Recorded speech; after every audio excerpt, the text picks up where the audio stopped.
Welcome back, podcast fans. I'm your host, Annette Hines, and this is Parenting Impossible, the Special Needs Survival Podcast. Welcome to the new year. Yay!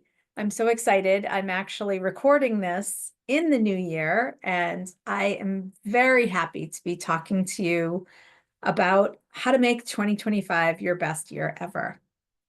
So this is part 2 of a 3-part series. This part of the series, we're going to be talking about planning, as always, and how to proceed with purpose. Next week, you will hear from me on a much more specific topic about how to get 2025 started out on the right foot if you are a trustee or a caregiver of some sort. And so it's going to be very specific about organizing your year, being efficient, and making sure that you haven't missed any steps to get yourself set up for a great year as a trustee or a caregiver or circle of care provider of some sort. Okay, let's get started. Proceed with purpose, not passion. Why do I say that? What's wrong with passion, Annette? I know you want to say that to me. And I get it. Passion is such a buzzword these days. Whenever I speak with a potential employment candidate, or even, checking in with my daughter, Caroline, about her plans for her future, it's all about, what are you passionate about? Passion is amazing. It's great. It is literally the important first step. It's the start to what you are trying to accomplish. It's intention. It's aspirational. It's a wish, right? And you need that. You need the dream. You need the vision as that first step to be able to actually accomplish anything. And we are going to talk about what we've accomplished in 2024 and what do we want to get done in 2025. And notice I say get done. So in thinking about this podcast, I wanted to tell you a little story about Elizabeth's childhood and something that was a pivotal moment for me, for us, really, as a family. So we are Catholic, and it's very important to receive the sacraments. And one of the sacraments and a rite of passage for children is receiving their first Holy Communion. Some of you may know about that. And it means a year of religious instruction from September to Easter, usually. And then the children receive Holy Communion together as a group. It's their first time and it's celebrated, and then there's a party, and it's just a beautiful rite of passage. It happens in 2nd grade, so whatever age you happen to be at that time, 6, 7, 8, it's different for every child, obviously. And for Elizabeth, you can imagine that having a child like her who was nonverbal, who received a lot of medical care, who had a G-tube and was often on feedings and medication, who had seizures, who was very developmentally and intellectually delayed, wheelchair bound, just a lot of things.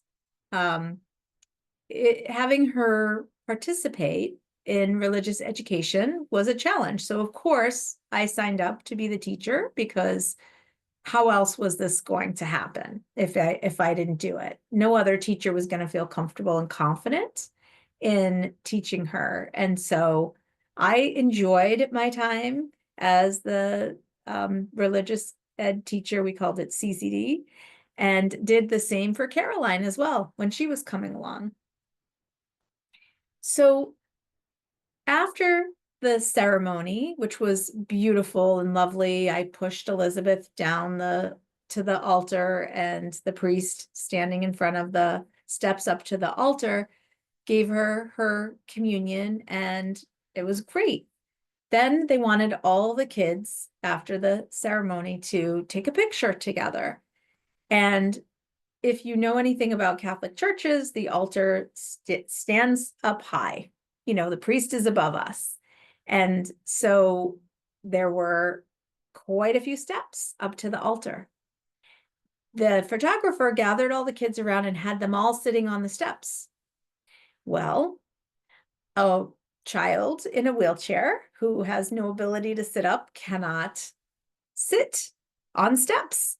And the wheelchair can't get up steps. So there was no place for Elizabeth to be in the picture. So I shrunk back. It had been several years of battles, and honestly, I was tired. And this wasn't one that I felt like I could fight.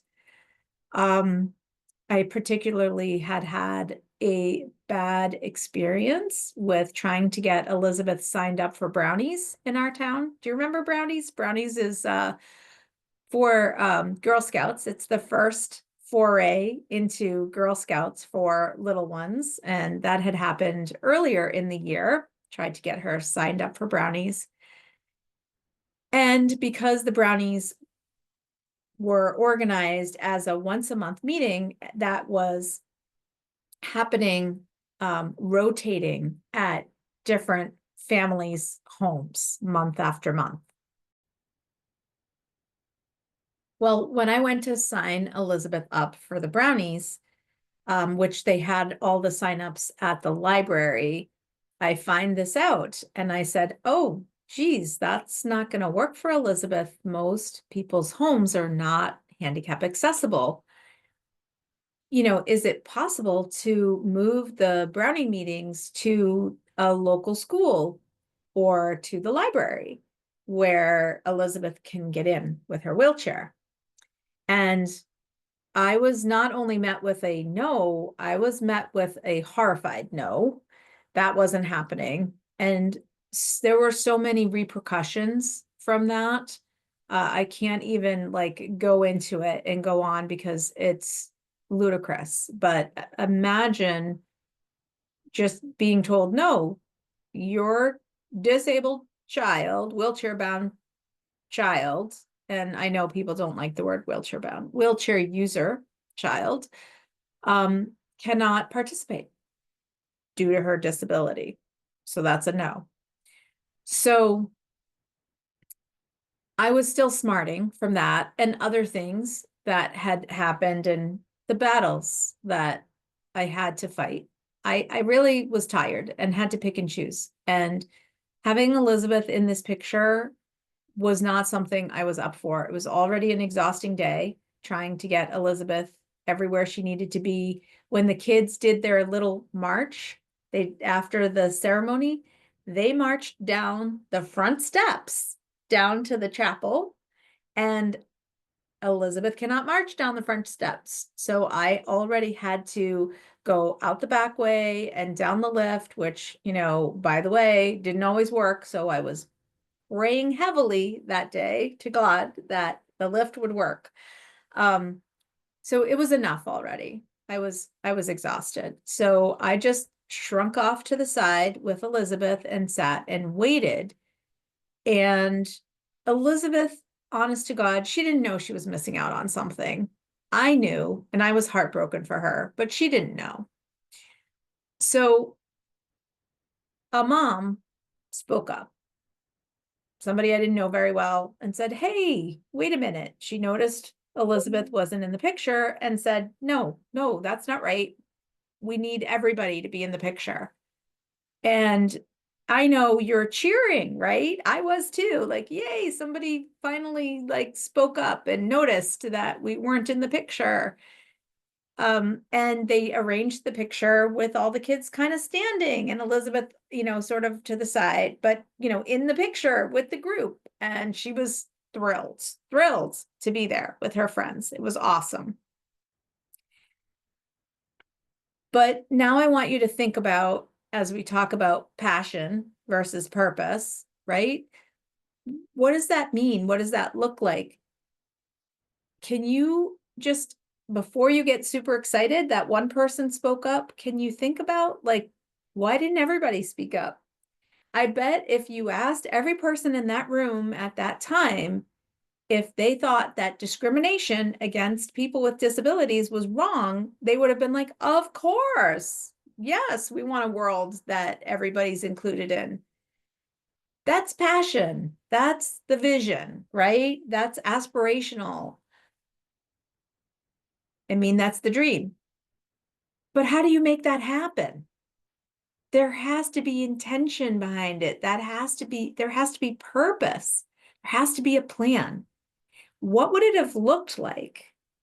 Can you imagine if every person in that room noticed and said, whoa, wait a second, what's wrong with this picture here? And then take that a step further and think about, why did we even get to that point where somebody organized a picture in a place and in a way that not every child in that room could participate?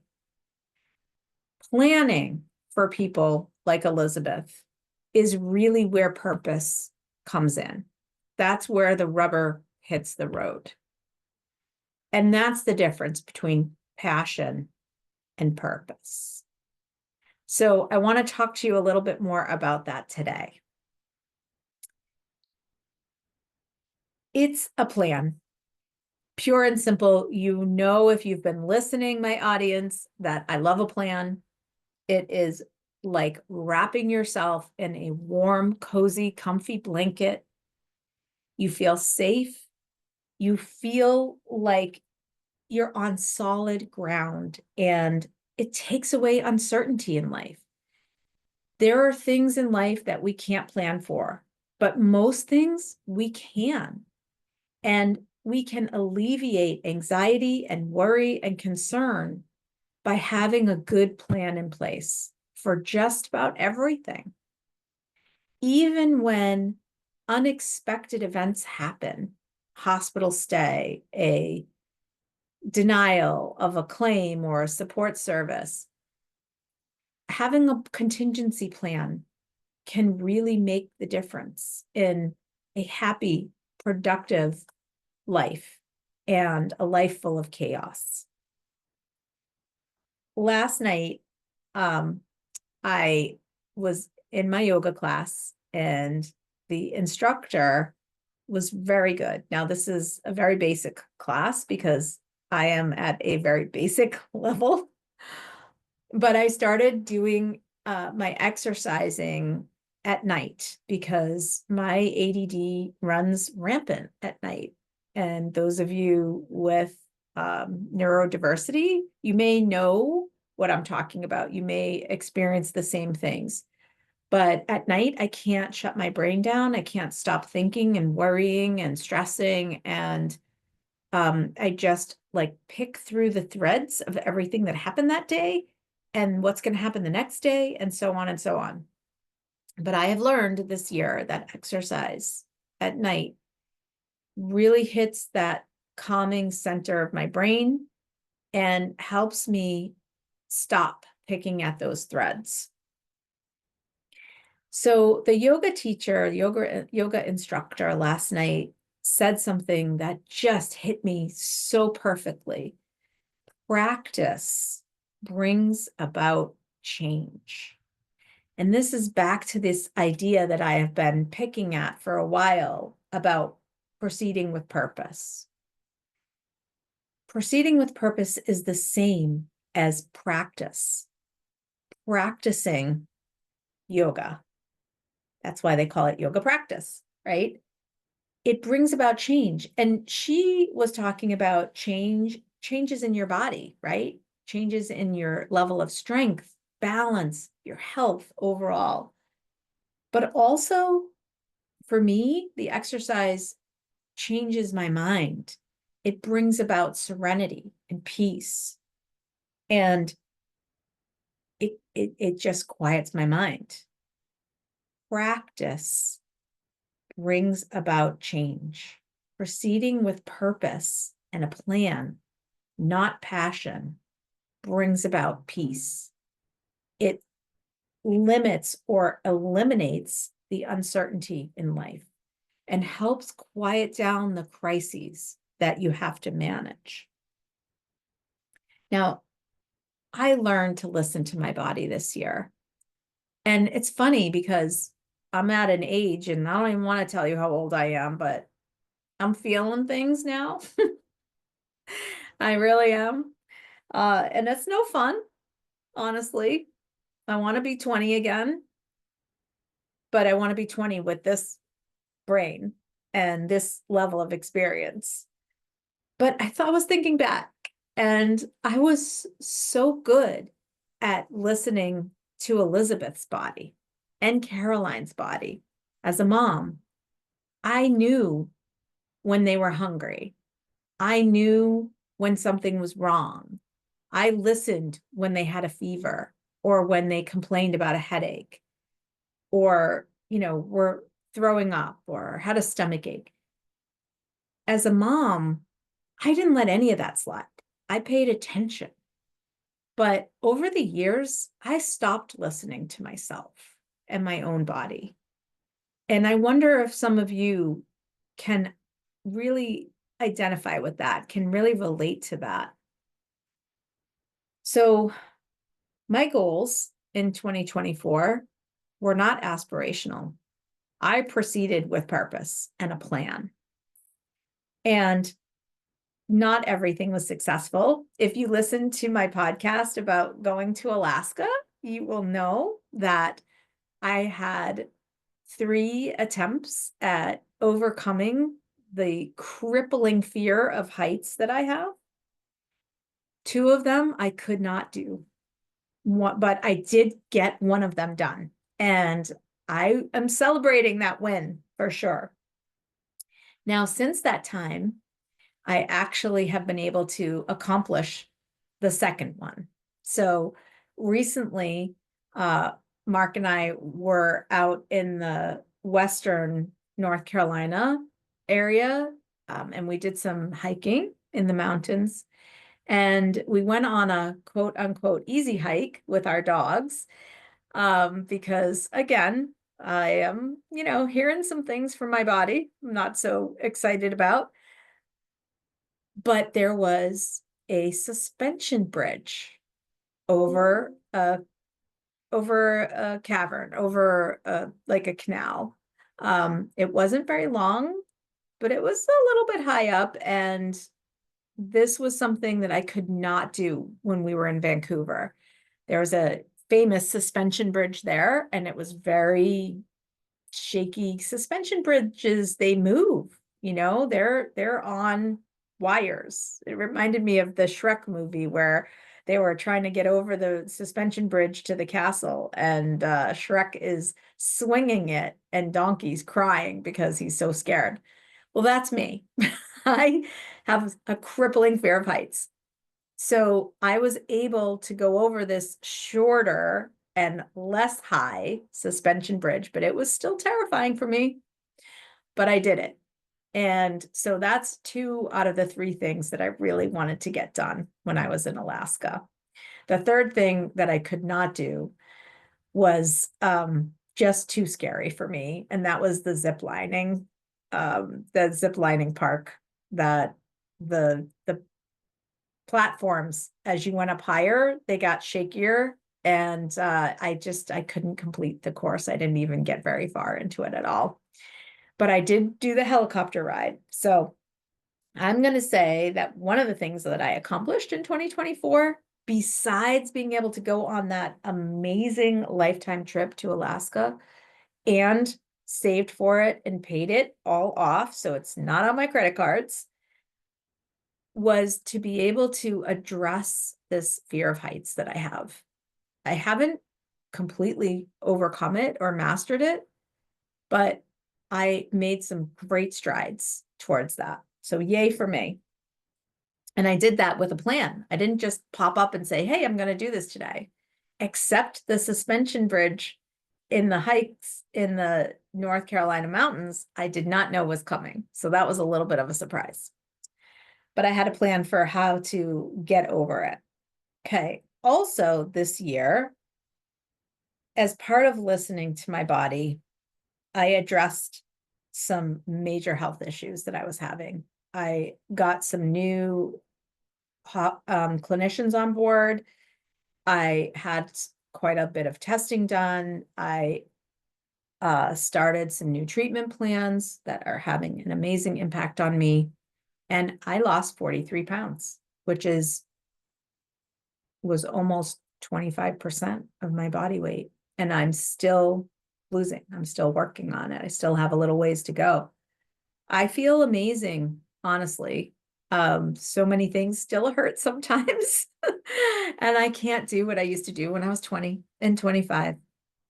But I'm so proud of the impact that I've had on my health and my body this year, and being able to address it with purpose, make a plan, stick to it. It's very, very hard. When I was at the gym last night to go to my yoga class, it was frickin' packed with people who are not usually there in the evening at 7 o'clock at night, 8 o'clock at night. And it's that whole idea that everybody starts with these New Year's resolutions and they're going to get back to the gym and they're going to do this and they're going to do that.